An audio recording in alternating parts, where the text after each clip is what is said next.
First, you will be given 10 minutes to transfer your answers to an answer sheet. Now turn to Section 1.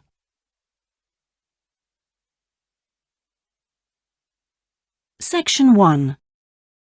You will hear a telephone conversation between a passenger and an official at the Land Transport Information Service at Toronto Airport.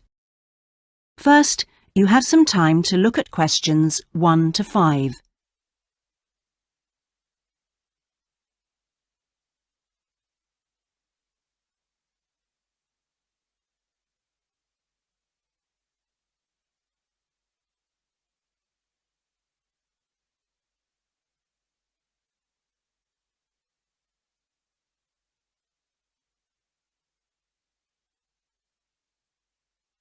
You will see that there is an example that has been done for you. On this occasion only, the conversation relating to this will be played first. Hello, this is Land Transport Information at Toronto Airport. How may I help you? Oh, good morning. I'm flying to Toronto Airport next week and I need to get to a town called, Milton. Could you tell me how I can get there? Milton, did you say? Let me see. I think that's about 150 miles southwest of here. In fact, it's 147 miles to be exact. So it'll take you at least, say, 3 to 4 hours by road. The distance from the airport to Milton is 147 miles, so 147 has been written in the space. Now we shall begin. You should answer the questions as you listen, because you will not hear the recording a second time. Listen carefully and answer questions 1 to 5. Hello, this is Land Transport Information at Toronto Airport. How may I help you? Oh, good morning. I'm flying to Toronto Airport next week and I need to get to a town called, Milton. Could you tell me how I can get there? Milton, did you say? Let me see.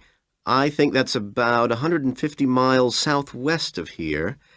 In fact, it's 147 miles to be exact. So it'll take you at least, say, 3 to 4 hours by road. Wow, is it as far as that? Yes, I'm afraid so. But you have a number of options to get you there, and you can always rent a car right here at the airport, of course. Right. Well, I don't really want to drive myself, so I'd like more information about public transport. Okay. In that case, the quickest and most comfortable is a cab, and of course there are always plenty available, but it'll cost you. You can also take a Greyhound bus, or there's an airport shuttle service to Milton. I think for that kind of distance a cab would be way beyond my budget. But the bus sounds okay. Can you tell me how much that would cost? Sure. Let's see, that would be $15 one way or $27.50 return. That's on the Greyhound. Ah, that's quite cheap. Great. Whereabouts does it stop in Milton? It goes directly from the airport here to the city center, and it's pretty fast. But you have to bear in mind that there is only one departure a day, so it depends what time your flight gets in. Ah, of course. Hang on. Oh, we're due to get there at 11:30 a.m. Too bad. The bus leaves at 3:45, so you would have quite a wait, more than 4 hours. Oh, I see. Well, what about the shuttle you mentioned? Okay, that's the airport shuttle that will take you from the airport right to your hotel or private address. It's a door-to-door service, and it would suit you much better because there's one every 2 hours. So how much does that cost? Let's see. Yeah, that's $35 one way, $65 return.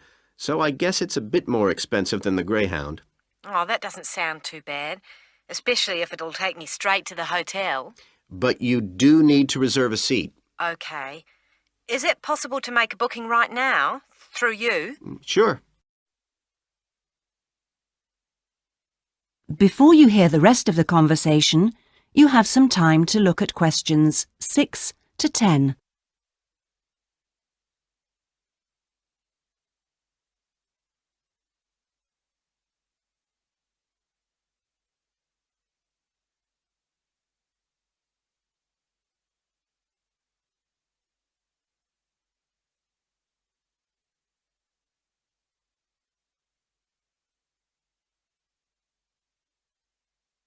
Now listen and answer questions 6 to 10. Okay, I just have to fill this form out for you. So, what date do you want to book this for? The 16th of October. Oh, no. Sorry, that's my departure date. I arrive on the 17th, so book it for them, please. So that's the Toronto Airport shuttle to Milton. And this is for just one person, or? Yeah, just me, please. Right. And you said your expected time of arrival was 11:30? So if I book your shuttle for after 12, let's say 12:30, that should give you plenty of time to, collect your baggage, maybe grab a coffee. Yeah, that sounds fine. As long as we land on time. Well, we'll take your flight details, so you don't need to worry too much about that. Now, what about the fare? What sort of ticket do you want? One way or... Yeah, that'll be fine, provided I can book the return trip once I'm there. No problem. Just allow a couple of days in advance to make sure you get a seat. And what is your name, please? Janet Thompson. Is that Thompson spelled with a P? No, it's Thomson. Okay. And you'll be coming from the UK? What flight will you be traveling on? It's Air Canada flight number AC936 from London Heathrow. Right. Now, do you know where you'll be staying? We need to give the driver an address. Yes, it's called the Vacation Motel, and I think it's near the town centre. Anyway, the address is 24 Kitchener Street. That's Kitchener Street. That's fine. Right, so that's $35 to pay, please. Have you got your credit card number there? Yes, it's a Visa card, and the number is 3303 8450 2045 6837. Okay. Well, that seems to be everything. Have a good trip, and we'll see you in Toronto next week. Yes, bye. Oh, thanks for your help. That is the end of section 1. You now have half a minute to check your answers.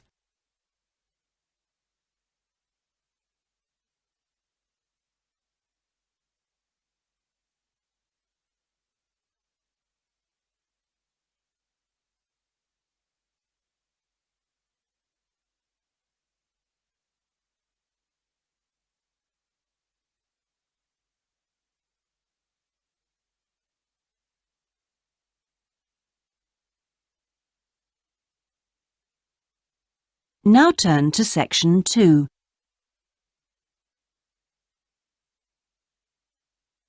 Section 2.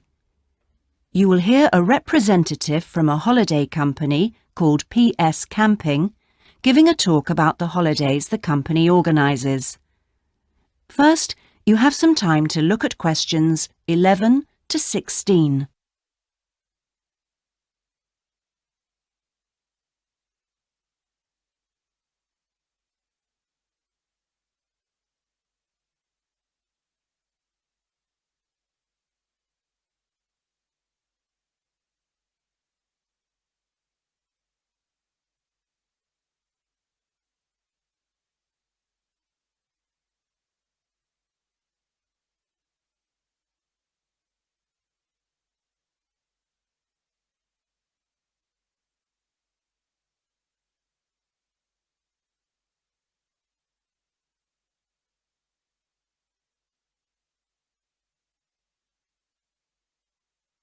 Now listen and answer questions 11 to 16. Thank you all for coming to my talk this evening. It's nice to see so many people in the audience. For those of you who don't know very much about PS Camping, let me start by giving you some background information about the company. The company started 25 years ago.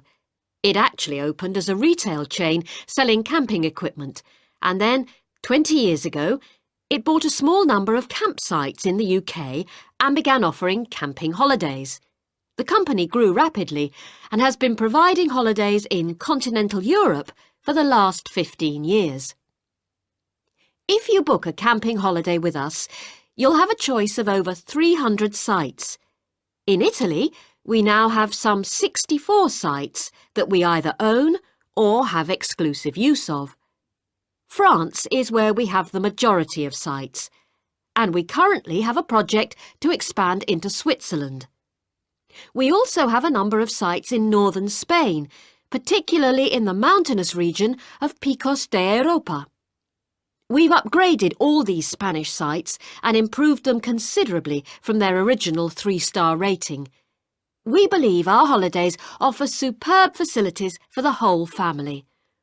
Parents who want their children to be fully occupied for all or part of the day can take advantage of our children's activities.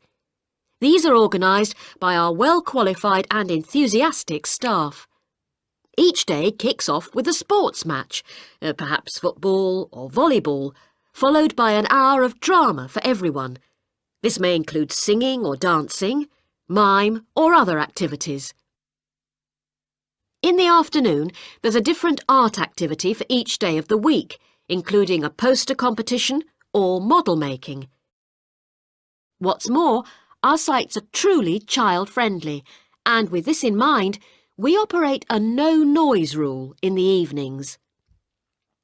Children's evening activities usually finish at 9:30 or occasionally 10, and from 10:30 holidaymakers are expected to be quiet in the areas where there are tents. We want nothing to go wrong on a PS camping holiday, but if it does, we also want all our customers to be insured. If you haven't organised an annual insurance policy of your own, you'll need to take out the low-cost cover we offer, and we require that you arrange this when you make your holiday reservation.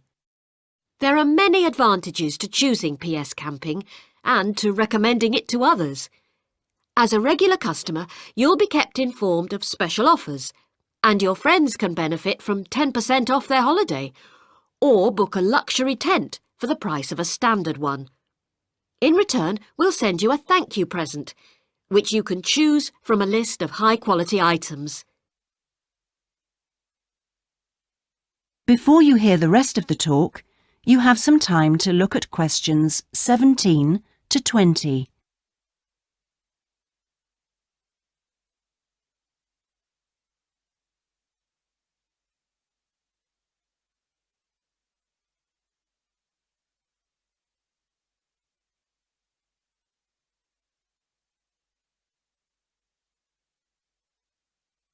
Now listen and answer questions 17 to 20. When it comes to our tents, these are equipped to the highest standard. We really do think of every essential detail, from an oven and cooking rings fuelled by bottled gas to mirrors in the bedroom areas. If you don't want to cook indoors, you can borrow a barbecue if you ask in advance for one to be made available. And there's even a picnic blanket to sit on outside your tent. Inside, a box of games and toys can be found, and children's tents can be hired if required. All tents have a fridge, and if you want to spend the day on the beach, for example, ask for a specially designed PS Camping cool box, which will keep your food and drinks chilled.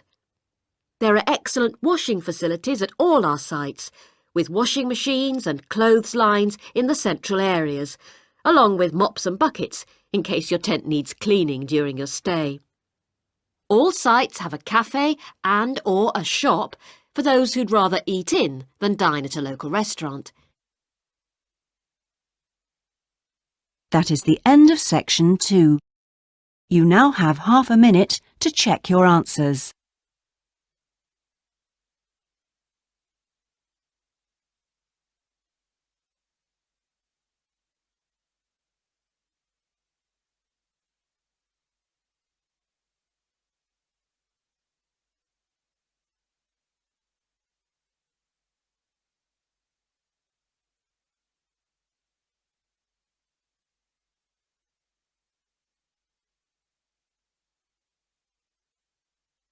Now turn to section 3.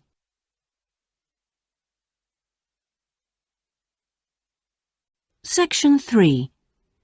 You will hear a tutor talking to two business students called Philip and Janice about their research on managing individuals. First, you have some time to look at questions 21 to 23.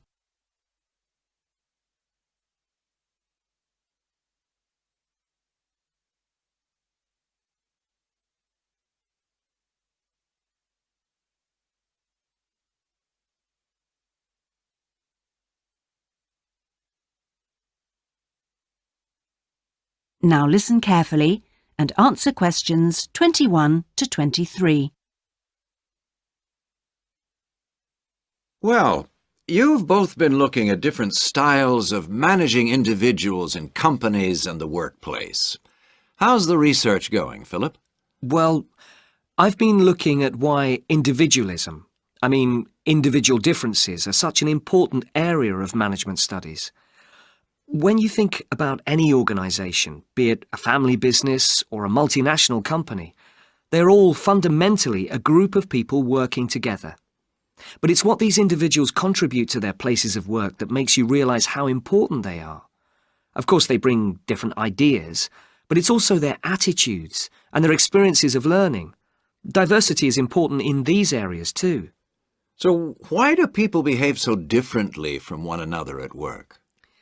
There are lots of reasons, but research has shown that a lot of it comes down to personality. And the other factor is gender. It's a well-known fact that men and women do lots of things in different ways, and the workplace is no different.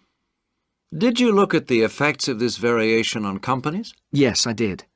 On the positive side, exposure to such diversity helps encourage creativity, which is generally an asset to a company.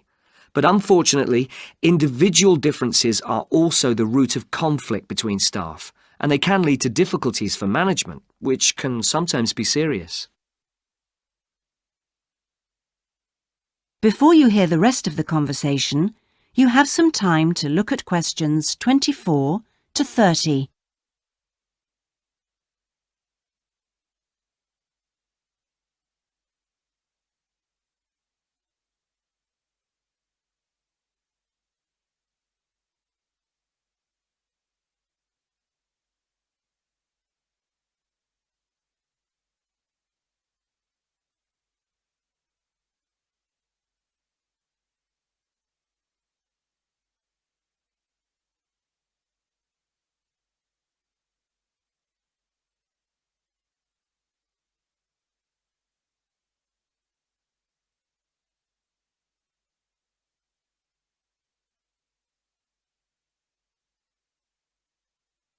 Now listen and answer questions 24 to 30.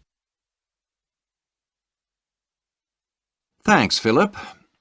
So now I guess the two main things to remember here are to identify individual talent and then to utilize it. So, Janice, you were looking at identifying different talents in workers. Do you think this is easy for managers to do? Well, currently, teamwork is in fashion in the workplace. And in my opinion, the importance of the individual is generally neglected. What managers should be targeting is those employees who can take the lead in a situation and are not afraid to accept the idea of responsibility. That's true, Janice, but unfortunately many managers think the entire notion of encouraging individuality amongst their staff is far too hard. Yes, that may be true. But I think one of the most important tasks of managers is to consider the needs of the individual on one hand and group cooperation and conformity on the other. It requires creative thinking on the part of management to avoid tension. So, Janice, what kind of people do you think companies should be looking for? Well, it has to start from the very beginning, when companies are looking for new employees.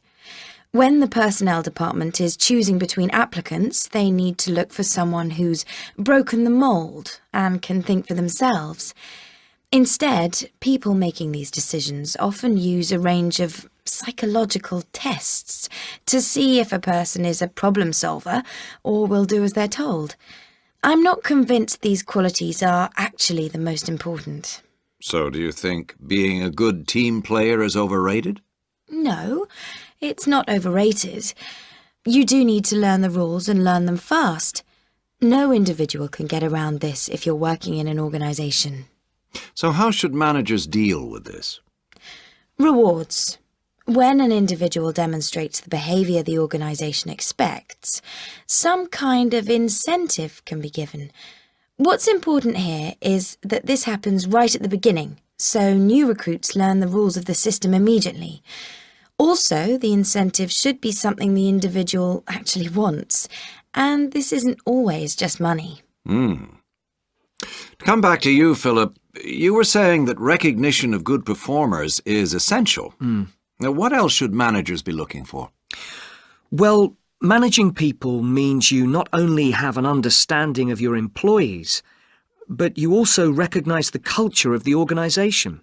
In fact, for some organisations, creativity and individuality may be the last thing they want to see during working hours. Very true.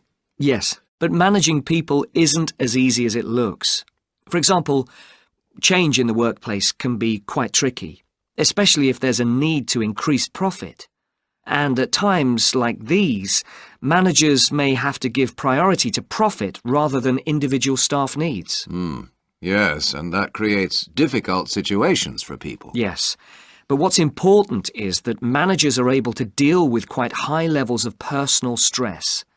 During times of change, they should be thinking not only about the strain on their staff, but take time out to think of themselves. Absolutely.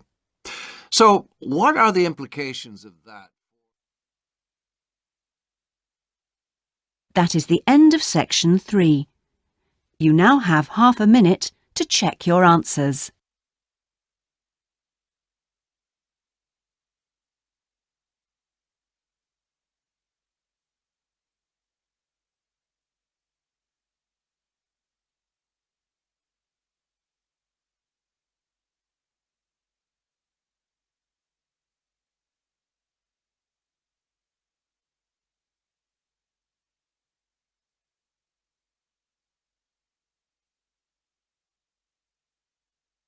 Now turn to section 4.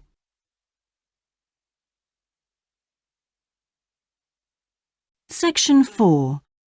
You will hear part of a lecture about cave paintings and other types of rock art. First, you have some time to look at questions 31 to 40.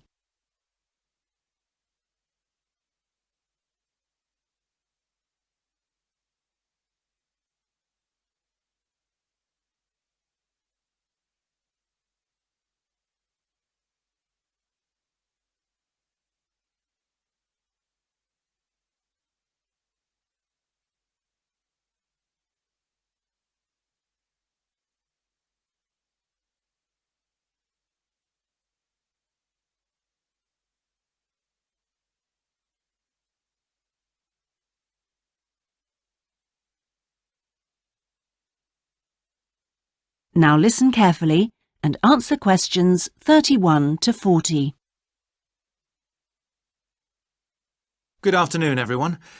This is the first seminar in preparation for our archaeological fieldwork in Namibia. We are fantastically lucky to have received partial research funding for this trip from our institute, so I shall expect 200% attention and participation from you all.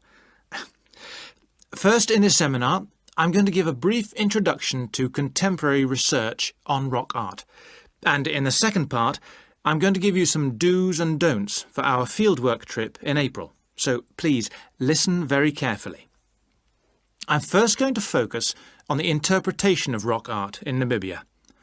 We are very fortunate to be going to an area where you can find some of the most important sites in the entire world, and I hope to show you how easy it is for everyone to make mistakes in looking at cultures which are different from our own, the first and most important lesson we have to learn.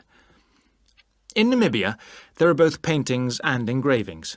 That's where the surface of the rock is cut out. Many of the engravings show footprints of animals, and most scholars used to think that the purpose of these was simple and obvious. This rock art was like a school book with pictures to teach children about tracks, which track belonged to which animal, giraffe, lion, and so on. But there were some mysteries. First, when you look at a typical Namibian painting or engraving, you see the tracks are repeated. There are dozens of tracks for the same animal. Well, you'd expect just one clear illustration if the the aim was to teach tracking. Now, there were two more problems. Why are some of the engravings of animals very accurate, as you'd expect, all clearly identifiable, and others quite unrealistic? And another mystery. Some of these unrealistic animals, that's in the engravings, seem to be half human. Some, for example, have got human faces. Many researchers now think that these were pictures the wise men engraved of themselves. They believed they could use magic to control the animals they had drawn, so the hunters could then catch them for food. This shows you some of the dangers of coming from one culture to another, as we'll be doing, without understanding it fully. Scholars imagine that children looked at rock art pictures to learn to track, just because they themselves had learnt skills from pictures. Many researchers now believe that rock art had a much more complex purpose, and we'll talk more about it next week.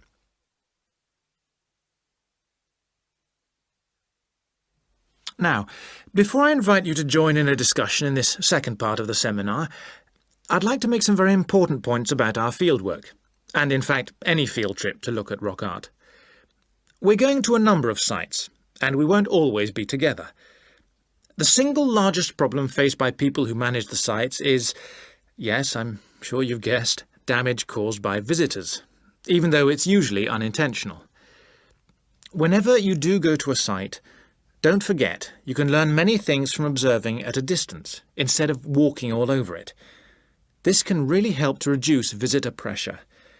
People often say, well, there's only 2 of us, and just this one time. But maybe thousands of people are saying the same thing. And then some basic rules to guide you.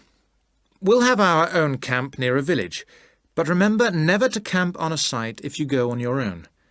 It may be disrespectful to the people of that culture, and certainly don't make fires, however romantic it may seem. It's really dangerous in dry areas, and you can easily burn priceless undiscovered material by doing so. So, how are we going to enjoy the rock art on our field trip? By looking at it, drawing it, and photographing it. Never by touching it or even tracing it. Rock art is fragile and precious. Remember that climbing on rocks and in caves can destroy in a moment what has lasted for centuries. So, no heroics in Namibia, please. Try to be extra careful and help others to be too. Oh, and lastly, please don't even move rocks or branches to take photographs.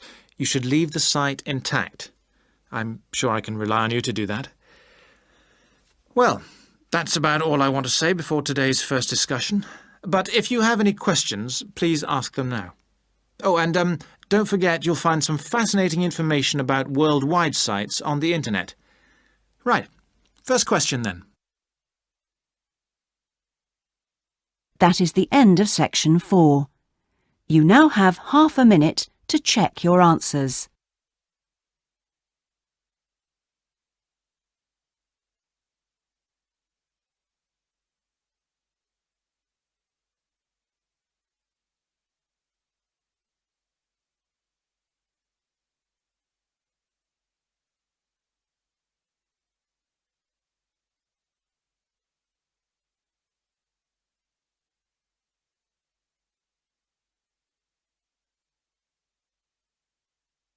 That is the end of the listening test.